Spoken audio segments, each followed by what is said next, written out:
Washington ডিসির একটি রেস্তোরাঁয় খাবার খাওয়ার সময় ফিলিস্তিনপন্থী বিক্ষোভকারীদের তোপের মুখে পড়েছেন মার্কিন প্রেসিডেন্ট ডোনাল্ড ট্রাম্প। এ সময় বিক্ষোভকারীরা তাকে আমাদের সময়ের হিটলার বলে স্লোগান দেন। হোয়াইট হাউসের কাছে প্রাইম স্টিক অ্যান্ড স্টোন ক্যাবে ট্রাম্প যখন তার মন্ত্রিসভার সদস্যদের সঙ্গে রাতের খাবার খাচ্ছিলেন, তখন বিক্ষোভকারীরা ফ্রি ডিসি ও ফ্রি প্যালেস্টাইন স্লোগান দিতে শুরু করে।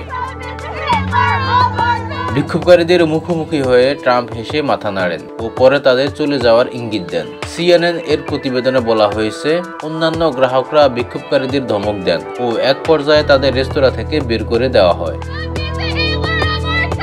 নারীবাদী কর্মী গোষ্ঠী কোড পিঙ্ক এই প্রতিবাদের দায় স্বীকার করে সামাজিক যোগাযোগ মাধ্যমে একটি পোস্ট করে। তারা লিখেছে, Trump, JD Vance, Marco Rubio, Peter Hegseth ও অন্যরা যখন স্টেক হাউসে খাবার খাচ্ছিলেন, তখন আমরা তাদের সত্যটি বলেছি, free DC, free Palestine, Trump আমাদের সময়ের হিটলার।